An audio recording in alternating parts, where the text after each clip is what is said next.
Hello, everyone. This is Dominique Gomez from the Salazar Center at Colorado State University. Thank you so much for joining us today for our Conservation Conversation series. This is a unique collaboration of 9 university centers that works to highlight solutions in climate, conservation, and environment. And today, very excited for our conversation. We'll get to that in just one moment. Very briefly, a little housekeeping. This session is being recorded. We'll send out a link in the next few days to everyone who registered so you can share it. Everyone is on mute, but please submit your questions throughout the webinar in the question box on the control panel.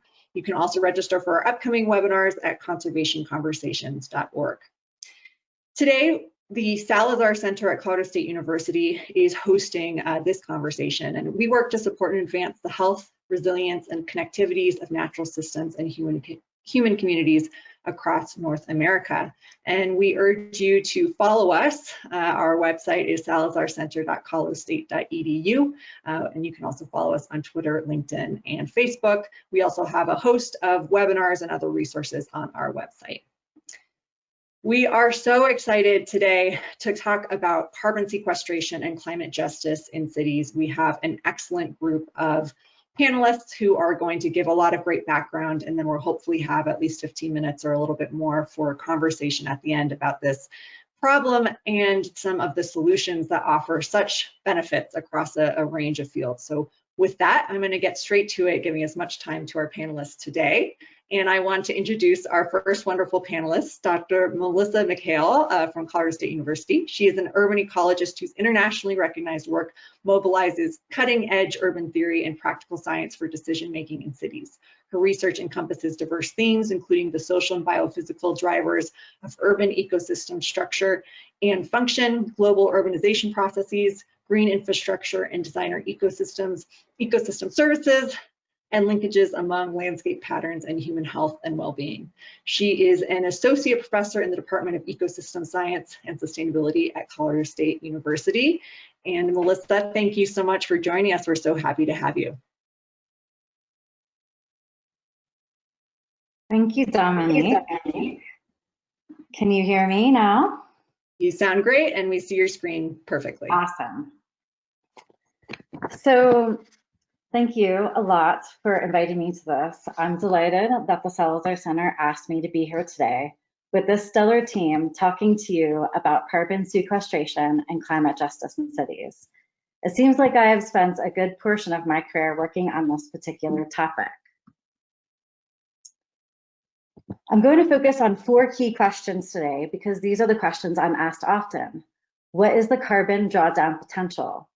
Are urban forests a cost-effective carbon storage investment?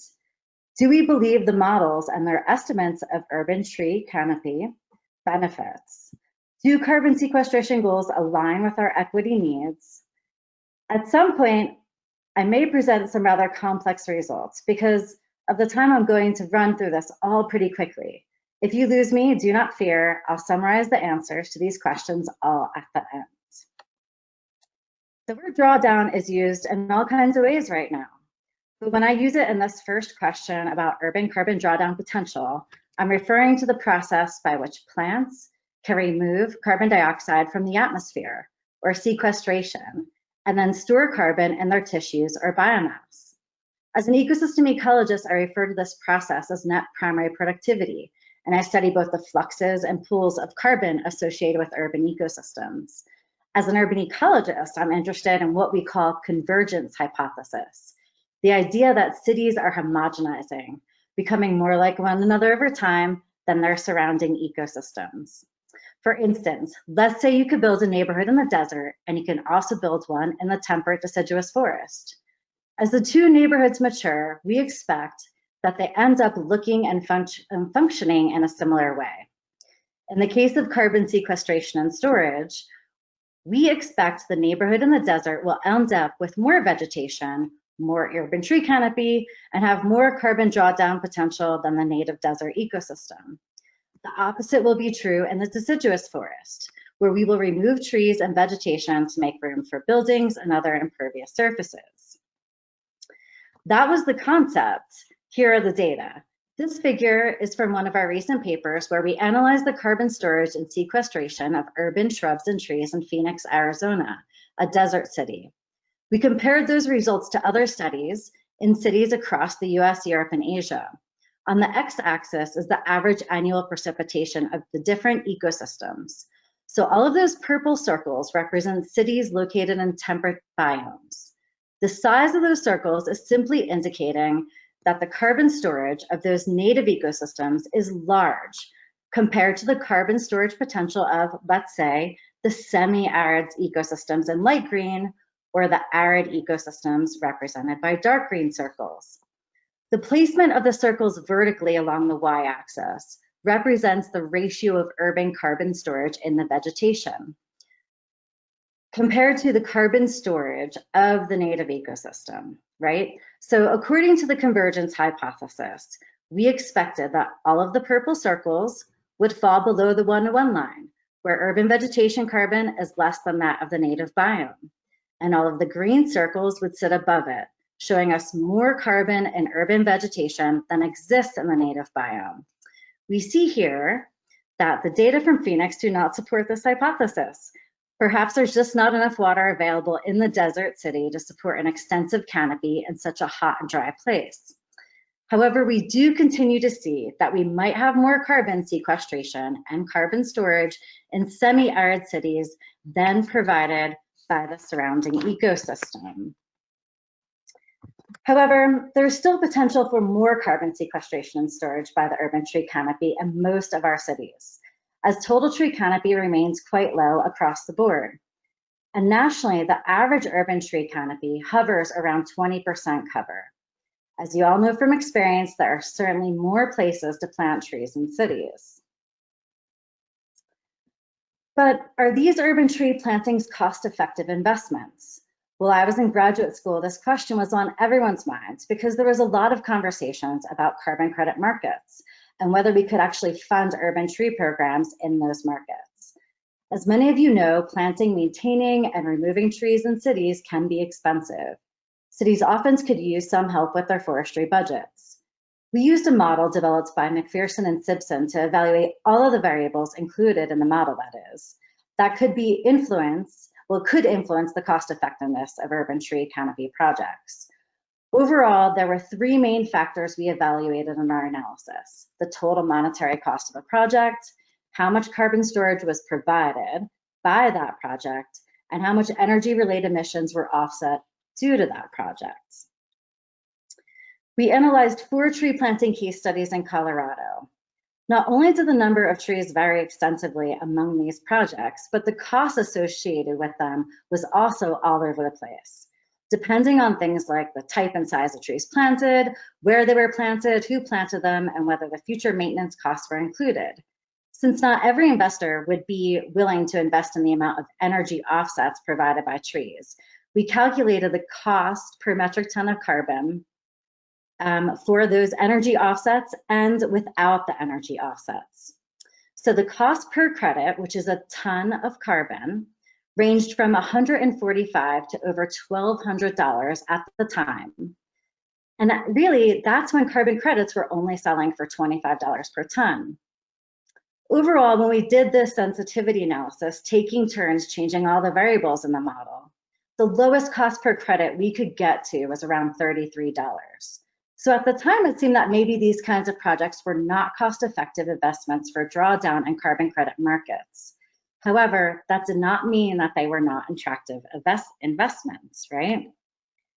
So what we concluded in that paper back in 2007, and what the models like iTree continue to show us over and over again, is that urban trees provide us with so many more benefits or ecosystem services and are really worth the investment in healthy people and healthy environments.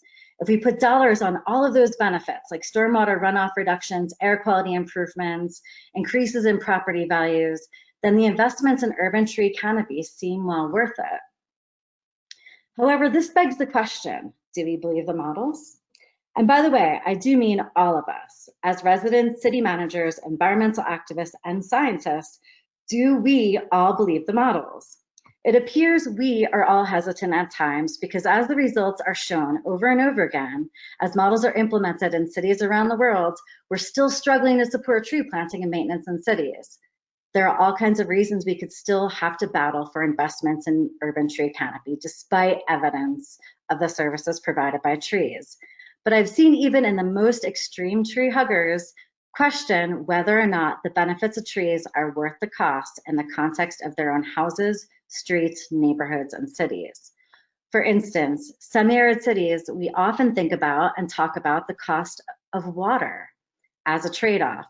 Further, as most of you have heard much about, the threat of gentrification has made people nervous, and for good reasons. Here are some results from Moline, North Carolina, where we studied the influence of many different variables on home energy use. Often we hear that trees within 18 meters of one's home can impact home energy use. In our model, percent tree cover within 18 meters of the home did not significantly impact summertime energy use. That surprised us, since the model suggests there should be some big impacts, especially in southern climate zones. But what you see when you look a little closer at these results is that the number of trees in the northwest corner of properties did lead to the amount of energy saved. What you can't see here right now in this table, though, is that trees located on other parts of the property sometimes offset the gains from those trees in the northwest corner, and in summer, not just in winter when they're expected to have some negative impacts. But now come to Fort Collins, Colorado, a semi-arid ecosystem where we are now analyzing the impacts of urban tree canopy and other land cover on home energy use. And we are seeing some significant impacts of shade in our preliminary analyses. And we're excited to work with the city utilities on analyzing the impacts of trees in different locations around the home, varying both the azimuth and distance. Soon we'll be able to share detailed data on Fort Collins and how that compares to estimates produced by models. Furthermore, we're studying the impact of different land covers on both urban heat and water use, using data specifically for our city. What we've found to date is that the hotspots in our city are located where tree cover is low or non-existent, and that these benefits might not be costing us all the water that we think they are. At least in terms of outdoor water consumption, households with more trees use less water. So in some cases, the benefits might be bigger than the models predict and more than we even imagined.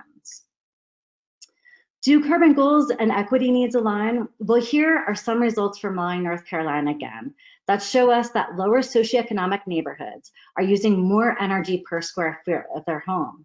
Not only can they not afford this relatively larger bill, they were more likely to talk about being uncomfortable in their homes and were often renting and had no control over their quality of space.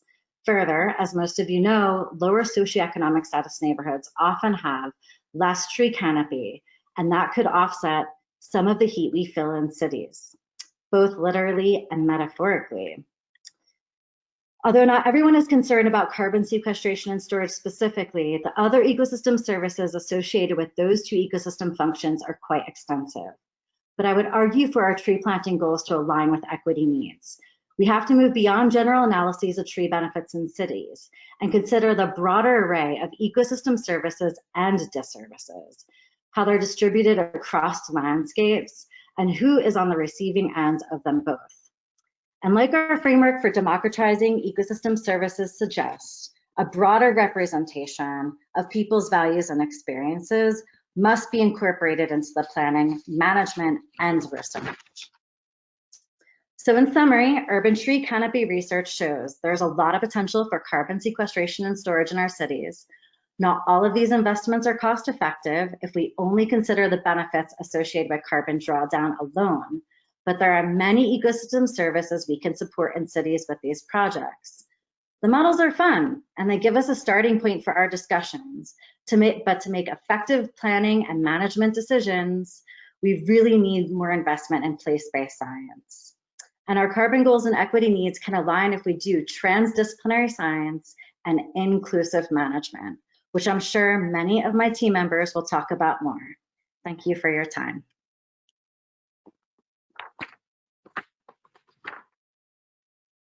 Thank you so much, Melissa. That was a great start, and you covered a wealth of information, and can't wait to get to the conversation portion. So we already have some questions, and if you have a question for Melissa, you can submit that through the GoToWebinar control panel. With that, I want to introduce our next panelist. Brett Kincairn is the Senior Climate Policy Advisor for the City of Boulder, as well as the Director of the Urban Drawdown Initiative. He has helped to spearhead drawdown initiatives within both the Carbon Neutral Cities Alliance and the Urban Sustainability Directors Network, and he serves simultaneously at the City of Boulder as the Colorado Senior Policy Advisor for Climate and Resilience. As part of Boulder's commitment to leverage broader climate action outside of its city boundaries, the city supports Brett in holding these dual responsibilities. Brett, we are so excited to have you join us today. Thank you. I'm going to, let's see, is my screen showing now, Dominique? Looks great. Thank you. Terrific. Thank you all, and really honored to be here today. I'm born and raised in Wyoming, so to see this group of Western universities pulling together this kind of an effort is a real, touches my heart actually in many ways. And I'm also very glad to follow Dr. McHale's work. And what I want to do though to start is to really set this discussion in the broader context of climate change and climate action. And so I think then hopefully give you a sense of why I think this is such an important discussion for us to be having right now. I think it's of course no news to any of us that we're in a climate emergency, and this summer I think has brought a lot more of the world and many different constituencies and ideologies into the recognition of that being true. I think there are still, however, some areas of what's coming towards us that people do not yet fully know about. This is a report that came out last summer through the Union of Concerned Scientists, and which called Killer Heat in the United States. Just take a look at this highlighted the statement. This is in the introduction to this report. Nearly 1/3 of the nation's almost 500 urban areas of a population over 50,000 will experience an average of 30 days or more per year over a heat index of 105 degrees by mid-century. Currently, we have 3 cities in the United States that experience that. The level of urban heat that we are soon going to face is really staggering. This was part of what was also behind some of the major changes that are taking place in our understanding of climate action. So this was the report that came out in late 2018 from the IPCC, the 1.5 degree report that we've all heard. If I were to distill it into 4 major points, I think it would be this. First, that climate change is happening faster than was originally projected. No news really in a sense there, but that this was the really big one, that emissions reduction was no longer going to be sufficient to be the climate stabilizing force that we had been told. This was really the emphasis for several decades, reduce emissions. But what the IPCC report said was that essentially now we have to grow a carbon drawdown activity area and marketplace that actually in combination is bigger than all of the current fossil fuel industries combined today in order to be able to achieve climate stabilization. And that even as we do that, cities or communities all over the world are going to face very significant climate change. I believe actually that underneath this is an even more fundamental paradigm shift that we have to be going through, which is we've been framing carbon as a problem, which is essentially ignores the fact that carbon is the fundamental foundation for all organic life on the planet. And instead, therefore, to see that carbon is actually an immensely valuable resource, and that our problem is that we have been managing it ineffectively, putting it in one place when we should be putting it somewhere else. And urban forests are one of those places that we need to be putting an enormous amount of carbon. Now, this is codified in a broader way in a whole series of research reports that have come out over the last 2 or 3 years. This was the one that talked about natural climate solutions globally. Another report, which a CSU professor, Richard Conant, was on, also talked about the same natural climate solution potentials in the United States. And that these reports are very significant in that they note that as much as a third of all the emissions and climate stabilizing work we need to be doing in the next decade can be done, and it needs to be done, through this sort of natural climate solutions area. This was further reinforced last summer by another report the IPCC put out called Climate Change and Land, which basically said we've just told you that you have to do this enormous amount of carbon drawdown. Yes, there are all these interesting and sort of enticing technological solutions that might be possible, none of which have been proven that we can take to scale. And therefore, we must commit an enormous amount of effort to the regeneration of living systems globally. So what are those potentials? Well, not surprisingly, that you would see a big portion of that in forestry, that the sort of native and working forest. Also a significant potential, we're hearing more about soils and agriculture, but it's not, the urban forests themselves are actually a fairly significant part of this. Just recently, as a part of this recognition of the importance of forests, the ICLEI, which is the sort of global standard holder for carbon inventories for communities, and World Resources Institute and Woods Hole has come up with a new protocol. It's called Appendix J in the Global Communities Protocol for Climate Inventories, that now for the first time enables cities to actually count their urban forests as a part of the carbon sinks in their inventories. Again, remembering that what we count is what we pay attention to. So this is a very significant development. And in that report, it notes that urban forests are something like a sixth of all the the forest carbon that we're capturing in the United States annually. So, but again, it's not just about carbon, and a very important point that Dr. McHale made there. This is actually taken from the City of Boulder's Urban Strategic Forest Plan, and it quantifies this amount of ecosystem services that our urban forests are playing in our community. And it is a very significant amount. I would actually argue that this is probably, and especially with some of the research that Melissa was talking about, significantly underestimating the value of these forests. So it's about not simply the carbon, but the whole range of ecosystem and social services that they provide. Just to talk about very briefly some of the work we're doing in some of the other cities, we're also looking at biochar produced from urban forest thinnings and other biomass waste being used in urban agriculture. In Stockholm and in Minneapolis, we found that using biochar in structured soils with the urban tree plantings is increasing growth by 25 to 30% and reducing mortality in urban forests by up to 50%. So we're seeing many of these kind of intersectional sort of circular efforts starting to come together in this context. This can also be used for energy. In Stockholm, they're using their woody biomass to first produce thermal energy, which is displacing fossil gas and heating, and then using the biochar in their urban forest plantings. We also see enormous opportunities in the huge amount of new information that we need in this sector. We've been working with a really interesting organization in Oakland that works with inner city youth to actually teach them the monitoring skills that we need to start gathering some of this information, and working with leading cities like Cleveland that you'll hear more about, who are really putting many of these pieces together. So there's the Tree Coalition in Cleveland that's planting a huge amount of trees. There's the Rid All Green Partnership that's creating the compost from urban forest waste that will be used in those tree plantings. That same group is actually looking at creating biochar production and heat systems that will be heating greenhouses in that area. So it's that really interesting and exciting sort of intersection or combination of these things that start to really build that value. So I think what this is really starting to show us, and especially in the context of urban forests, is that it's not just about carbon, it's about things like shade and how we're going to manage that urban heat, how we're going to manage these new kind of increasingly intense water downfall events, how we're going to manage for the biodiversity that cities are now often becoming the refugia for, how we're managing climate extremes of all sorts like wind. And then finally, of course, the benefit too is that it's capturing a lot of carbon.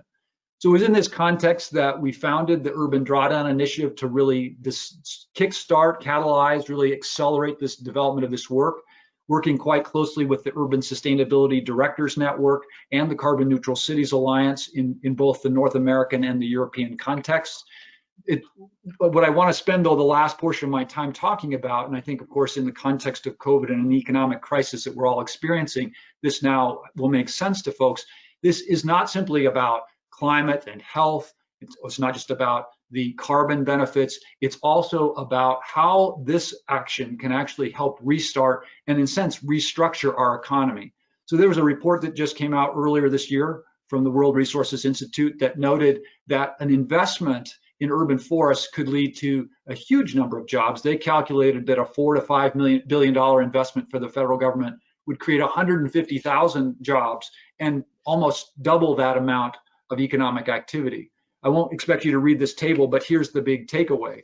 When they did an analysis in 2007 of recession investments that were made then around job creation, what they found is that these natural resource sectors, and especially forestry and green infrastructure, were in many cases producing anywhere from 2 to 7 times the number of jobs that were created in other sort of infrastructure related projects. And you can see some of the different options, from very low numbers in oil and gas to the relatively higher numbers in things like mass transit. But again, that the natural resource jobs, and they also have relatively lower barriers to entry. So if our objective is to start putting a lot of people back to work, this is a very intriguing sector to be investing in. But it's not just about that public investment, which we need for sort of the CapEx costs, the investments of putting those trees in the ground. As we all know, one of the big challenges in urban forestry is how you maintain those. So we're talking to some very interesting organizations who are helping to think through how we compare that public investment with a private investment in a carbon and ecosystem services credit that will then help us to not only maintain those trees, but maintain those jobs that are being associated. This is just an example of the analysis we did for Columbia, Missouri related to this. This is for 10,000 trees planted, and the credit payouts for that project. Basically, what you can see is that over 25 years, we can generate something like $600,000 going back to that city to support that, with almost 500,000 of that coming in the first 3 years after planting, or planting year up to 5. And that's really that critical window where we need to be able to both keep those trees alive, but in our current economic context, keep folks employed. So just to kind of close up here, what we see then is urban forests as an intersectional solution to a whole bunch of things, from how we improve the health, which we're seeing in so many studies coming out, how we improve the equity and livability of those communities, how we manage for climate extremes, how we create economic recovery, and how it all is actually a part of a very important climate stabilization action as well. So I'm excited that the Urban Drawdown Initiative is partnering with USDN, Trust for Public Land, American Forests, and local groups like Western Reserve Land Conservancy. That's Rich Cochran from Western Reserve there on a tree planting project, as well as the Cleveland Cavaliers mascot, to start looking at how we would scale out a national program for doing this at scale across the country. So I'll end here. I think Leslie's going to pick up and talk about the policy frameworks that are necessary to move that forward, and then you'll hear more about the exciting work that's taking place in Cleveland. Thank you. Thank you so much, Brett. That was a great introduction to some of the solutions, and really love how it built on a lot of Melissa's work. With that, I want to introduce our next panelist. Leslie Jones is the Vice President of External Affairs at American Forests, which she joined in 2020, so just this year. She has over 25 years of experience in shaping conservation policy. As Deputy Undersecretary and Chief of Staff for the Natural Resources and Environment Department at the U.S. Department of Agriculture, her work included overseeing the Forest Service and the Natural Resources Conservation Service on a variety of natural resource issues, including management of the 193 million acre national forest and grassland system, and implementation of the Farm Bill conservation programs on America's farms, ranches, and forests. And Leslie, thank you so much for joining. I'm so excited to have you add to the conversation today. Fantastic. Well, I'm thrilled to be here. All right. Are we seeing it? Yep. All right.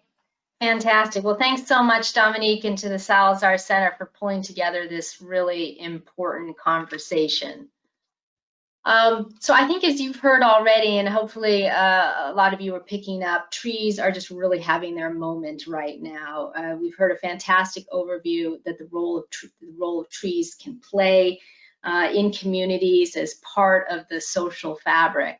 And I think it's this message of the moral imperative of tree equity that is just making literally front page news quite a bit right now. Just in the last couple months, we've seen leading stories in the New York Times and the Guardian and Forbes, USA Today, and many others. So this is a really exciting time to be talking about this.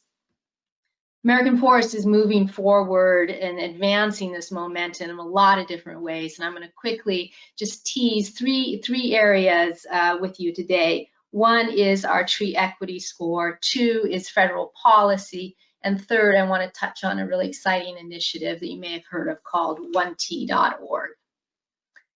So we've seen some great data from Dr. McHale and our other panelists already on the role of trees in tree equity, and the fact that when you don't have that equity, that inequity really has consequences.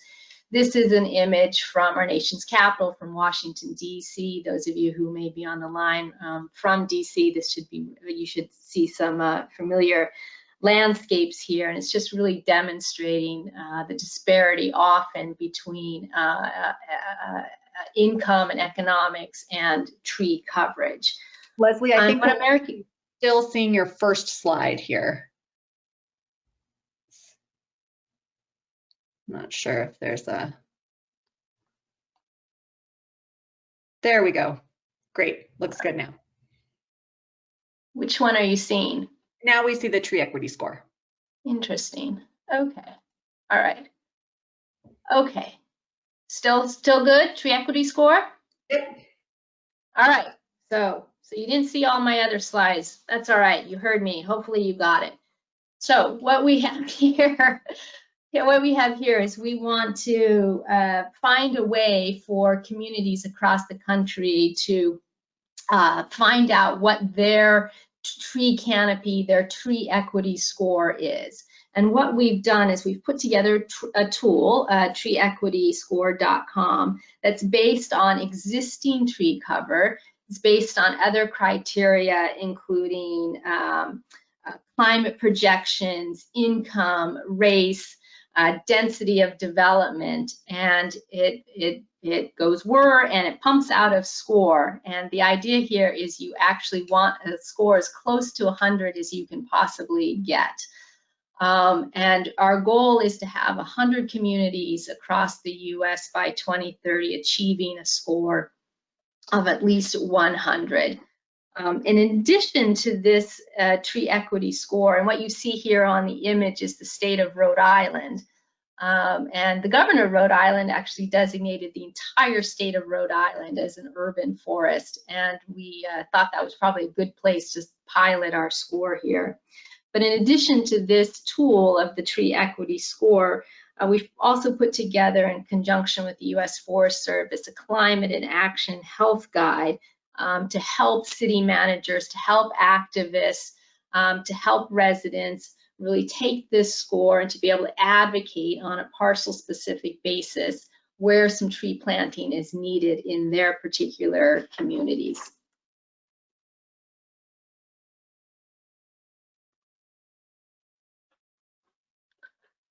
All right. It does not appear to be moving for me. Is it moving for you? Not yet. Maybe bottom left, there might be a way to advance it there. There you go. Great. All right, so the second area I want to talk about is advancing federal policy. Again, some really exciting space here. It may surprise you to know that the only dedicated urban forestry program across the U.S. government is in the U.S. Forest Service, the Urban and Community Forest Program. Forest Service, of course, sits within USDA. This is a really popular program, oversubscribed, serves all 50 states. And it may further surprise you to learn that the budget of this program, again, servicing all 50 states, is just over $30 million a year. And maybe that seems like a lot of money, but just to put that into some context, the budget for USDA is $146 billion a year. So just over $30 million. It's nice, but it's really not nearly enough to achieve the scale that we need right now. We're estimating that we need about 400 million trees, urban trees, planted by 2050. And we think we can get to 100 million by 2030. So how are we going to do this? So we're talking to a number of members of Congress to figure out how we can scale up urban tree planting to this level that we really think we need. And one of the exciting pieces of legislation out there right now is the Reforest America grant program. And this is within the Climate Stewardship Act, which was introduced by Senator Cory Booker and Representative Deb Haaland this past winter. And it's a really nice complement to the urban and community forest program that I was talking about before. And it sets up a 21st century forestry cost share program for states and cities and local communities to really scale their urban tree planting at the level that we need.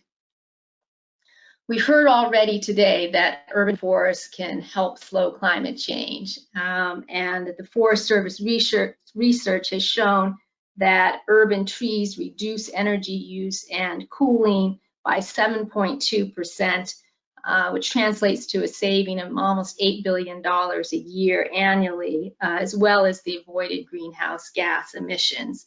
And it's just really clear, as Dr. McHale and others have said, that you cannot create these low carbon cities and an equitable energy burden without the use of trees. This is one reason that we are driving really hard on bicameral, bipartisan legislation called the Tree Act. The Department of Energy actually has a really natural alignment with tree plantings and energy savings. And the Tree Act sets up a $50 million grant share cost program through DOE to plant community trees, residential trees, as well as street trees. And what's really exciting about this is the Tree Act passed the House as part of the energy bill just about a month or so ago, and we think it's very well positioned if the Senate also takes up an energy bill. So we think it's quite possible that we'll see the Tree Act move forward this year. Okay, so the other aspect that we've heard about and that folks know is that the impact that trees have on health. And Senator Markey this past summer introduced his HEAT Act, and this bill recognizes that the impacts of heat on human health is that much more severe when you don't have robust tree canopy and green and open spaces. And the HEAT Act sets up a program through NOAA, through the Department of Commerce, to establish a community heat resilience grant program. And some of the eligible activities under this program are urban forestry and tree planting.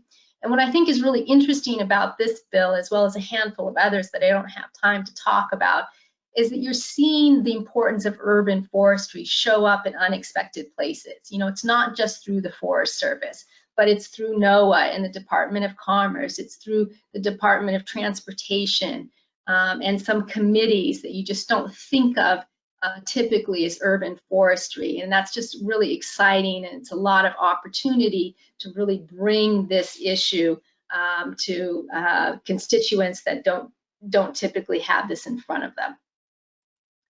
Last thing I want to talk about is 1T.org. And 1T.org is a multi-stakeholder platform. So in other words, it's not an organization, but it's a platform whose goal is to conserve, restore, and grow 1 trillion trees across the globe by 2030. And American Forest, my organization, American Forest, and the World Economic Forum are the co-leads for the US chapter of 1T.org. And it's off to a roaring start. We already have over 855 million trees pledged towards this 1 trillion tree goal. But I'm bringing it to your attention today because of how cities are engaging in 1T.org. You see here on the screen a number of cities who have already made pledges to 1T.org. These are numbers of trees that they have pledged to plant. And cities are really seeing the value proposition of 1T.org. Some of these cities have ongoing commitments, and they're using the platform of 1T.org just to kind of raise the profile, raise the excitement. Others are using 1T.org to launch some future commitments and really show their elected officials and their constituents the power of urban forestry. So I'm going to end where I started. which is that we just really have a unique opportunity right now to tap into the increased awareness, the increased salience of trees across the board. And this is showing up in the news, it's showing up in science, it's showing up in policy. And the benefits of trees are needed in cities of all shapes and sizes and aren't particular to a specific geography. And as someone who works a lot in the policy space, that's music to my ears. And I just think it's just super exciting time. Wonderful. Thank you so much, Leslie. I think it is a very exciting time, and I'm very excited to have a little bit of a conversation about that. But first, I want to introduce our final panelist, who's going to make it real and talk a little bit about a specific place, so we can talk about a real place. Sean Terry is the Ohio Parks for People Program Director for the Trust for Public Land. He provides leadership and input to further the organization's efforts, providing public stakeholder facilitation and capacity building, as well as implementation for the 10-minute walk initiative there in Ohio. He has significant experience in urban planning and community development, where he has worked in a number of different capacities to enhance the quality of life in and around communities. And he is a Cleveland Heights resident and operates out of TPL's Cleveland office. Sean, thank you so much for joining us today. And we are so excited to have you share a little bit about your work there in Ohio. Awesome. Thank you for having me, and I appreciate the opportunity to represent TPL on this important conversation. Give me 1 second and I will share my screen.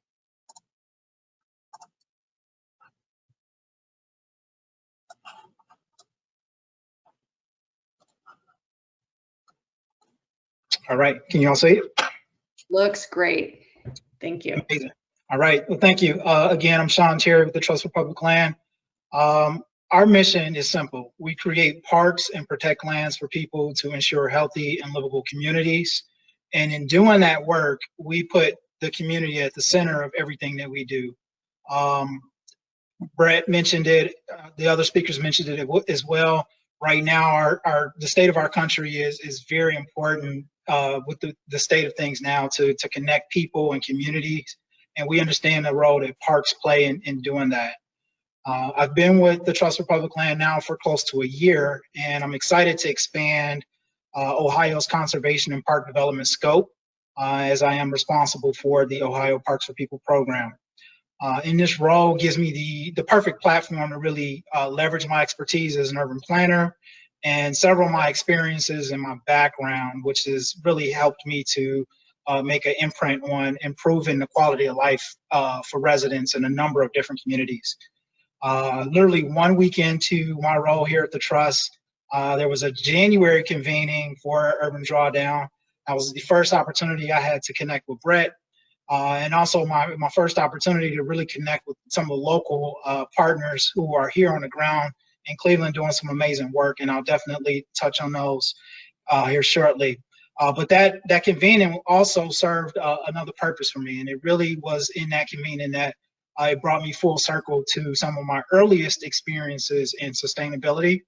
Growing up in the city of Chicago in a very urban environment, I was fortunate to attend the Chicago High School for Agricultural Sciences, the first and only agriculturally focused high school in the state of Illinois.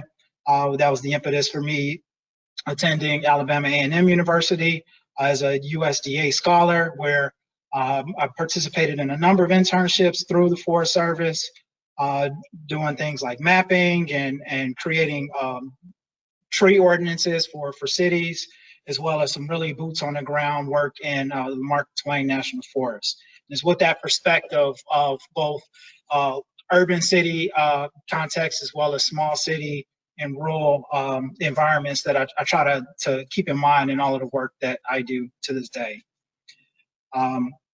For over the last 45 years, the Trust for Public Land has been in this space, and currently our staff capacity is about 300 staff members, and we work in about 25 cities around the country.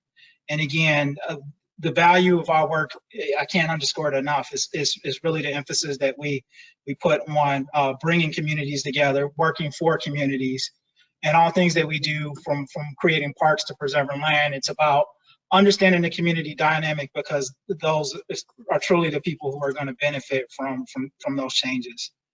In addition to creating access, our focus is also on intentional functionality of the outdoor space, and it's all about quality.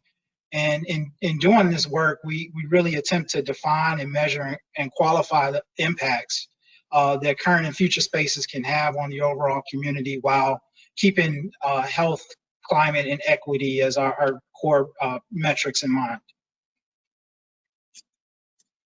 So to create the parks and public spaces everyone needs and deserves, our background as an organization is really critical. It really drives the work that we do moving forward. As a member of our park planning, design development, and green infrastructure team, again, my role centers on park development and complementary planning and programming here in Cleveland. But I do this through our national initiative, the 10-Minute Walk Initiative, which really is about creating access for parks within a 10-minute walk of every resident. And again, beyond simply providing access, the 10-minute walk is really a catalyst for exploring quality and functionality in the park space. We believe that access to outdoors is a universal human right. And as with any resource, there is an inherent value that's associated with cultivating the land and cultivating the land as a resource. However, and I think it's very important to emphasize this, there's a huge psychological impact that comes with the process of connecting people to nature, and especially one especially challenging for communities and populations that have been historically challenged and investment challenged, particularly communities of color. So through our commitment to community, we like to carry these three buckets as our primary talking points. Parks are essential to the health and well-being of communities. Parks promote equity by strengthening communities and improving quality of life for everyone. Parks make our communities more resilient to change and protect people from the threats of a changing climate. And here you can see over since 1972, you can see how our commitment to community has grown through the development of outdoor spaces and land protection throughout the United States. Bringing it here a little bit closer to Ohio, you can see where our project history has evolved. Traditionally, Ohio has really been, we've made our imprint in protecting land for nature in rural areas and the Erie Lake coastal regions. However, while this is still a priority, in recent years, we've really worked to make opportunities in urban Cleveland an equal priority. And when making this jump from rural to urban focus, it has really allowed us to elevate the equity perspective, and really challenges us to, again, to understand the disconnect sometimes in certain communities and populations of color. We have the challenge and the call to action to get people to embrace their place as an equal beneficiary to the environment. But in doing that work, we also have to understand that there is oftentimes a history of trauma that comes with these communities.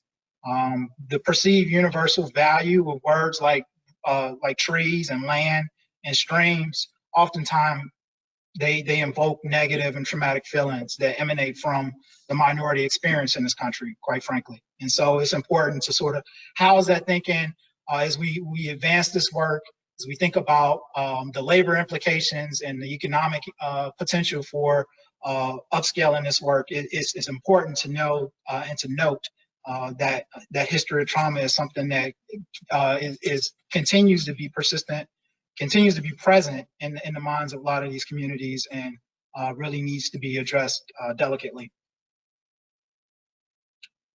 Sorry about that. To aid our work, TPO takes a very intentional approach to research and data analysis. It not only gives us the metrics to stand on, but also supports our advocacy work and allows us to focus on the communities with the greatest need. We work with a wide range of applications and cutting edge tools to do this. Here you can see a snapshot of our Climate Smart Cities application. And this application allows us to focus on the impact of green infrastructure investments by combining data on health, equity, and climate. And where we don't have climate smart cities engaged yet, our national tools like ParkServe, which is a little bit closer to the work that I do on the ground in parks in Cleveland, is a tool that we use to identify lack of park access, and now includes the ability to see extreme heat data and show where we're missing the mark on that. I want to advance here just to show you really quickly where we're ranked in 2020 as compared to 2019. And currently 83% of our residents have access to a 10-minute walk. Again, it's important to understand that the access is a big part of it, but really it's about quality access. And here shortly I'll get to where trees come into play with that. Lastly, now we're in a position through the Urban Drawdown initiative to add new carbon capture and storage data to our assessment.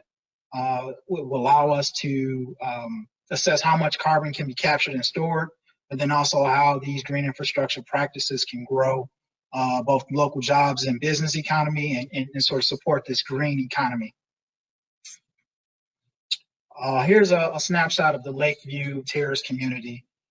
We in Cleveland really identify this longstanding community as one that allows the Trust for Public Land to really be tapped into the pulse of greater Cleveland.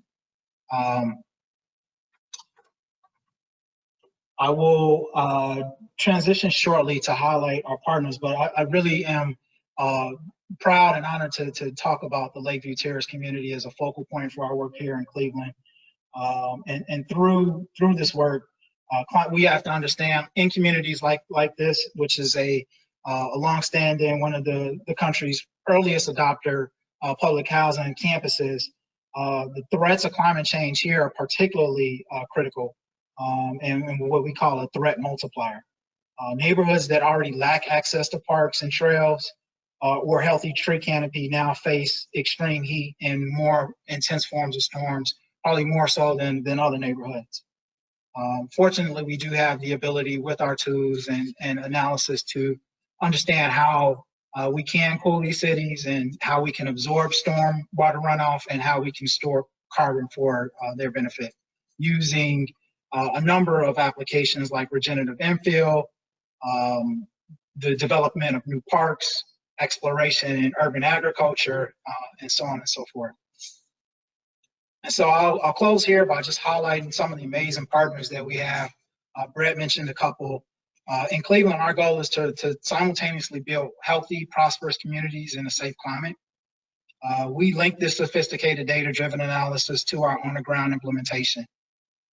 For the Urban Drawdown initiative here in Cleveland, I'd like to identify the Red All Green Partnership is truly an amazing example of what we can do in the inner city, just thinking outside of the box and not being limited by the constraints of urban cities. They have been receiving wood chip waste from local tree care companies for years and turning that into compost. And as Brett alluded, we are now exploring opportunities to acquire bioenergy, biochar technology that will allow them to use that conversion process for heating their greenhouses and aiding them in their food processes. Additionally, the Western Reserve Land Conservancy and other members of the Cleveland Tree Coalition have been exploring ways to scale up urban forest plantings and bring that to the front line of the communities that need them the most, as well as creating opportunities for restock through urban tree nurseries. So I'll conclude here and leave ample time for question and answer. Thank you for the opportunity to share with you today. Thank you so much, Sean. And with that, I want to welcome the rest of our panelists, including Sean, back. If you want to share your webcams there, wonderful. Sean, and then Brett. Great. Well, we still have some time for questions. That was so much wonderful information from you all. Thank you so much for your expertise and all your work on this.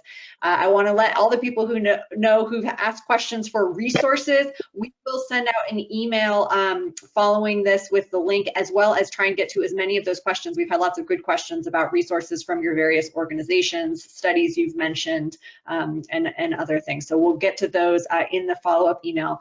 A few really good questions that I want to get to if we can. The first is just about climate change and trees, and knowing that the models show that the climate will change so dramatically that places right now, this person says, you know, in Sacramento might look more like Phoenix in 50 years. How do we plan? If we're going to be planting a lot of trees, how do we make sure we're thinking about those trees' longevity and health given the changing climate? Melissa, would love for you to start, and then Leslie, Brett, others add in on that one. Yeah, so I guess it wouldn't be a surprise for a scientist to say that we need more science. But I think in this case, it's really important. I just saw an amazing talk by Diane Bataka the other day about some native trees in Utah, for instance. And her work showed that the trees that were growing in Salt Lake City that were natural to that ecosystem really were using a lot more water than some of the trees that we plant in cities. And that we were talking about how with climate changing, we might have to think of a new native, and that we might also have to think that there are species, if we really think about cities as ecosystems, we can change our thinking to think about trees and plants and species that are native to the urban ecosystem, no matter where it's placed. And so I think there has to be a change in perspective. And then we also just need more research on how much water and how much pollutants and how many different stressors different species can take, so that we can plant the right tree in the right place to utilize our resources the most effectively and get the most benefits out of it. Makes a lot of sense. Leslie, as you do your advocacy work, you know, how do you handle that problem? You're planting a trillion trees. How do you make sure you're planting the right sorts given the changing climate? Yeah, well, Dr. McHale hit it on the head. It's right tree, right place. And I think the information on what is the right tree in particular places is evolving as the climate is changing, and no one knows better than the folks on the ground. Excuse me, it's one of the reasons that it's so important to have the urban foresters, local urban foresters, the local community groups that Sean and Brett were talking about engaged in this, the expertise of the Urban and Community Forest Program through the U.S. Forest Service, just to have all of those kind of best minds, best on the ground knowledge engaged in this. We certainly have the ability to do this, but we need the funding and to match the enthusiasm and the growing science. Yeah, I would just add that we really have to change the context and practice of urban planning to recognize green infrastructure not as a sort of aesthetic accessory, but as an absolutely vital piece of our being able to maintain livable cities. And I can tell you that we do not have the ordinances, codes, or legal mechanisms in place to really support the kinds of landscapes we need in urban settings. That makes a lot of sense. John, yeah. As an urban planner, someone who's worked in cities, both in public administration and not through nonprofits, I agree with you so much on the elevated importance of understanding the green infrastructure in the bigger context of planning. Makes a lot of sense. The next question, a couple different questions around community involvement, and particularly knowing costs, right? So we've talked a little bit about the cost of upkeep, and Sean, you know, you've mentioned sort of that historical trauma that it's also really important to keep in mind. How do we make sure we're bringing communities in, and that communities feel that they are bought in and that they have some choice about this tree planting? Sean, maybe do you want to talk about that to start, and then we'd love to have anyone else jump in as well. Sure. First and foremost, it's about meeting people where they are and being willing to listen and understand that trauma. Oftentimes, especially in these data in very intense meeting settings where data is being presented, we often want to advance to the fun stuff or to the application side of things. And quite frankly, the majority of the people that you're speaking to, that's going to go over their head. And if that sensitivity isn't expressed, you're going to get people who check out. For as much positive impact as you can create in that community without having that delicacy and sensitivity in the communication style and the meeting space, you kind of do yourself a disservice. That makes sense, and so important, especially on this scale. Leslie or Brett, unless anyone else want to add to that in terms of that, community aspect and involvement, particularly for ongoing costs. We've had a few people say that trees can fall, trees get sick, they die. People might be concerned about having those costs, burdened close to them. Any thoughts on that?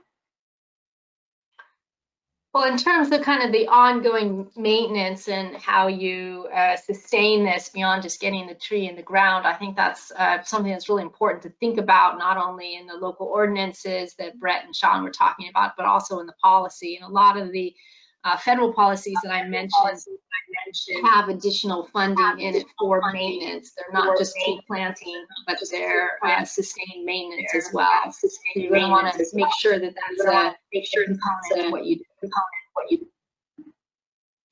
Yeah, I would just note that very frequently we only think about or talk about the issue of equity in terms of the impact of the green space in these communities, under-resourced communities, but to also recognize that we're trying to build a whole new economic foundation for the maintenance of urban landscapes, and that is a whole workforce sector that these communities, I think, have a vested interest in if we are willing to make their communities the priorities for conveying that benefit. And that I think that's a part of the conversation we need to have, and that will bring more people into the discussion.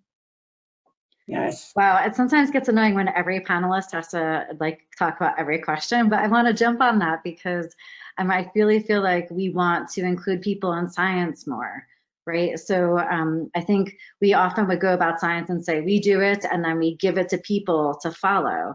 And really, when people get involved in the science, when we start measuring our ecosystem services and doing that with people and getting their perceptions on the services that they value and that they need more than others, that's really the way to start also making our scientific process more equitable.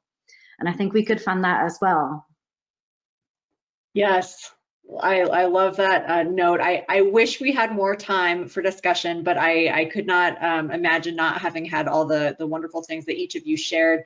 I think that this idea, knowing that we are facing climate change and that cities will face climate impacts, and particularly vulnerable communities will face high heat and other things. I think this conversation really brought out the impact that trees can have, not only for carbon, but all the other co-benefits, but also the importance of getting it right, of following the science, following best practices, helping communities to be at the forefront and really do the leading and have the power.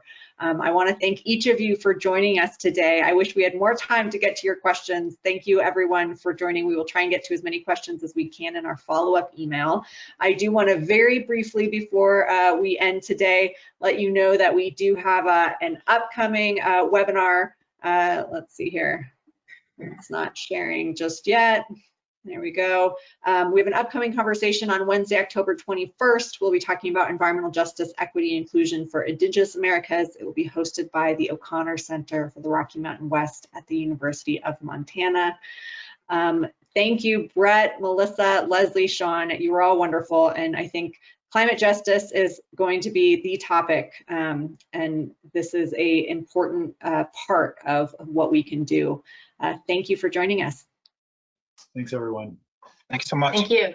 Bye-bye. Thanks, everyone.